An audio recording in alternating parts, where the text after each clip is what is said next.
Hey, what's up, YouTube? Here with a post-fight video of the Zhilei Zhang versus Deyontay Wilder fight. Now, before I give you out a summary of what happened in the fight, I'm going to tell you all the results first. Zhang was able to get the win via fifth-round knockout. And to sum up what happened in the fight, prior to the knockout, I had this fight scored 3-1 in favor of Zhang. The first round was the only round that I gave in favor of Deontay Wilder. And then the rest of the fight prior to the knockout, Zhang was getting the better of Wilder. And the first round was a feel-out round. Both fighters were warming up. Deontay Wilder started out the fight faster and he was connecting the more accurate shots. And it wasn't until the second round where Zhilei Zhang decided to turn up the offense and get into his groove, and Zhang started to find his mark as well. And there was good back and forth exchanges between the two fighters. They were slugging out heavy blows. Deontay Wilder was trying to land that narrow straight right hand, which is the best weapon against a southpaw, and Zhang was trying to land heavy blows with that straight left hand, which is the best weapon against a orthodox stance fighter for a southpaw to use against. And Zhang was landing the more effective, heavier blows, and you could tell by the effects when Wilder would get pressure to the corner. Wilder would have no choice but to counter-strike Zhang's come forward style with his straight right hand to try and neutralize Zhang's offense. And when Wilder would land flush with that shot, Zhang would be stopped at his tracks, but that wouldn't let Zhang be off of Wilder because Zhang kept on coming forward, bringing the pressure and volume and aggression towards Wilder. And it was overwhelming for Wilder to handle the attack of Zhang as it was showing. And how the knockout happened, Wilder landed a straight right hand, and it didn't hurt Zhang as much as it did spark a zeal under Zhang to go on the offensive more. And when Zhang pursued Wilder, he ran after Wilder and landed a devastating right hook that would drop Wilder to the canvas. Well, the first right hook that landed on Wilder, it would have Wilder turn his back and go on retreat mode. And Wilder was on the defensive and was trying to get away from Zhang. And then that obviously showed that Wilder was wounded and hurt, and Zhang was on predator mode after that. And when the hit Wilder with another follow-up right hook, and that following right hook after the first right hook that had hurt Wilder, it would land again flush on Wilder, and that's what sent Wilder to the canvas. Wilder miraculously was able to get back up on his feet to attempt to answer the referee's 10 count, but he was out on his feet. He was up and he had the lights on in his eyes, but when the referee took a deep look into his eyes, nobody was home to sort of say.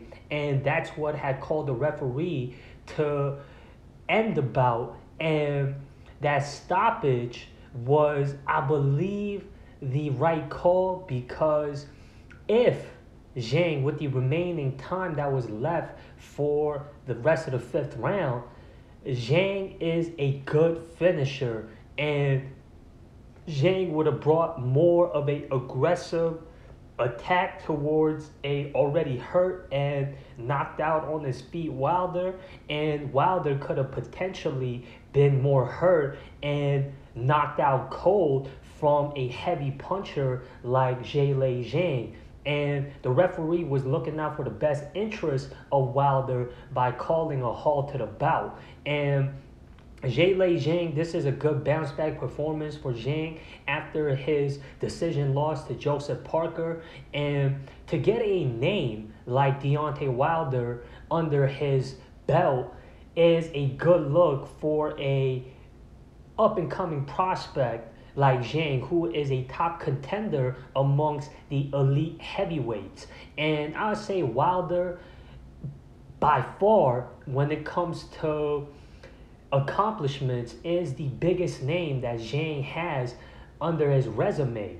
And he has victories over lesser known fighters. His most notorious victory was when he defeated Joe Joyce twice by knocking him out twice.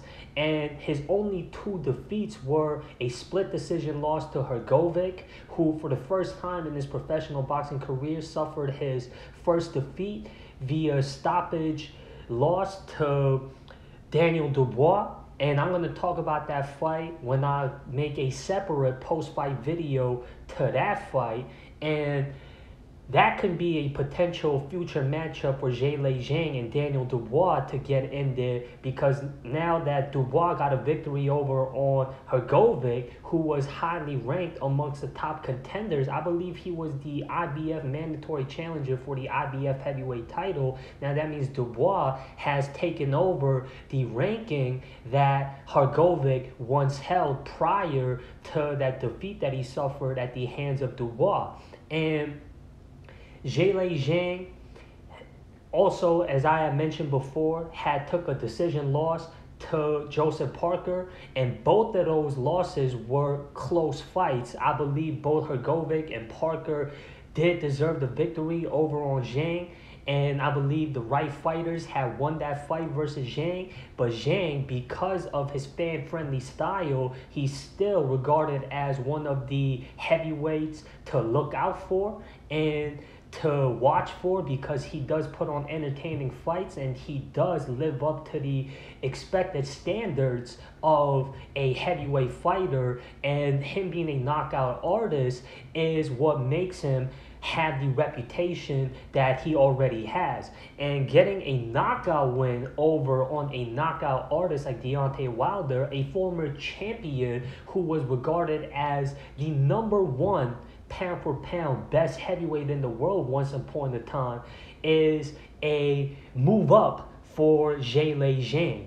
And I say the next best fight for Zhilei Zhang to have next would be a fight versus Daniel Dubois. I like this concept that the Saudis put on along with Eddie Hearns and Frank Warren. I like this 5 versus 5 concept where Queensberry and Frank Warren has their 5 fighters take on Eddie Hearns and Matchroom's best 5, not best, but their 5 fighters. And I thought that concept for this card was a good look for the overall health of the sport of boxing.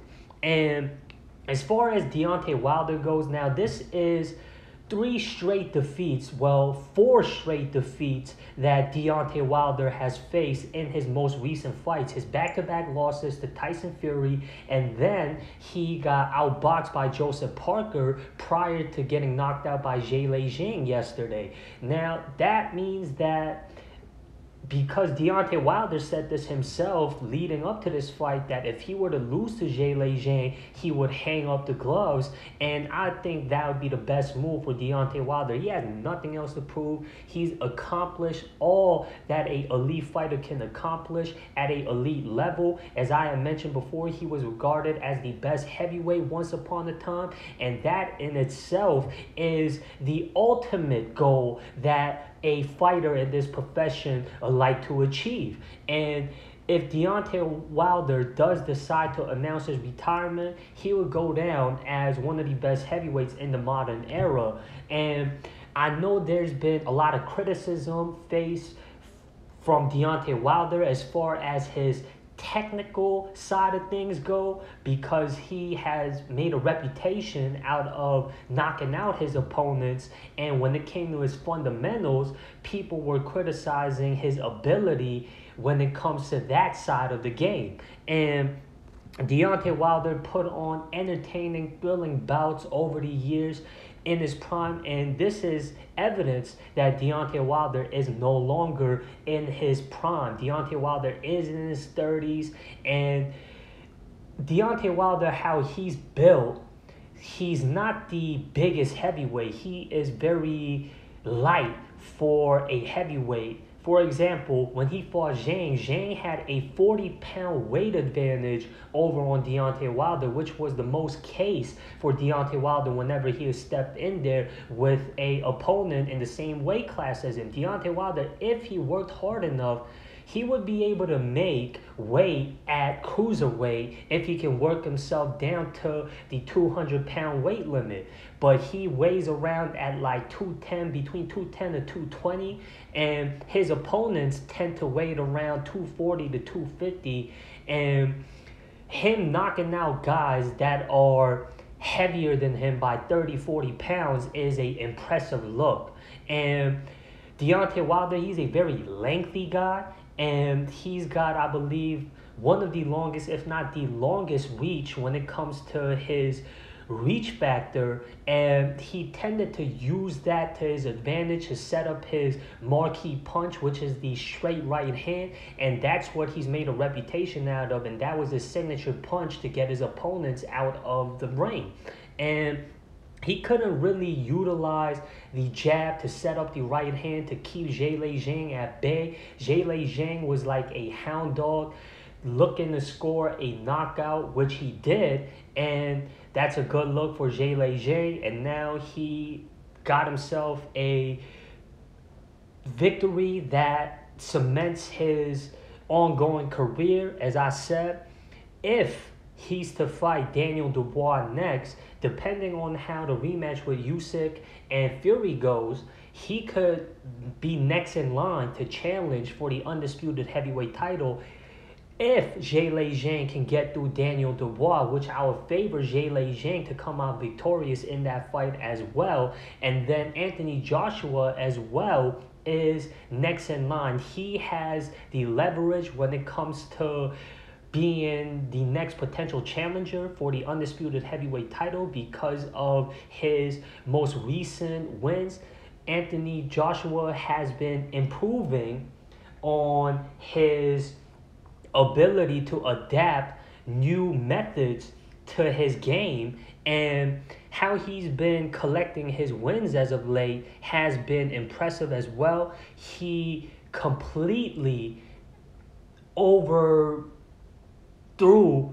Otto Wallin, and he didn't give Otto Wallin not a round in their fight, and Otto Wallin gave Tyson Fury one of his toughest challenges, and he outboxed Jermaine Franklin. He showed that he could be patient and not be headhunting, looking to create highlight reel knockout moments, and he made quick example out of Francis Ngannou, which boxing fans and the public was expecting Tyson Fury to do for Francis Ngannou's debut fight in professional boxing. And Anthony Joshua has been attending all major heavyweight bouts, including this fight. We do know that Eddie Hearns, Matchroom Boxing promoter, who helps promote Anthony Joshua's fight for the longest time, has been wanting that mega fight with Joshua and Wilder, but that looks like it's out of question now, because I say the best move for Wilder now is to retire. And as far as Anthony Joshua goes, it was rumored that he could fight Filip Hrgovic. If he fights Daniel Dubois, that would be a sellout fight out there in the UK, because both Dubois and Joshua are UK-based fighters, and Joshua, other than Tyson Fury, is the biggest draw when it comes to heavyweight boxing in England. And Zhilei Zhang, he could fight either Joseph Parker again in a rematch. That would be a good look for him and a chance for redemption for Zhilei Zhang. And Anthony Joshua can fight Joseph Parker as well. And if Zhilei Zhang wants to rematch Filip Hrgovic as well, that would be a good look for Zhilei Zhang, just as I have mentioned, for Zhilei Zhang to get a chance of avenging his defeat versus Parker, as it would be for Hrgovic as well. And that's my post-fight thoughts for this fight. Subscribe to this channel for more content, and if y'all like this video, Don't be afraid to hit the like button and the share button and click the links in the description to show y'all support for this channel. Any and all things will be appreciated. And I'm out of here, y'all. Be good and peace.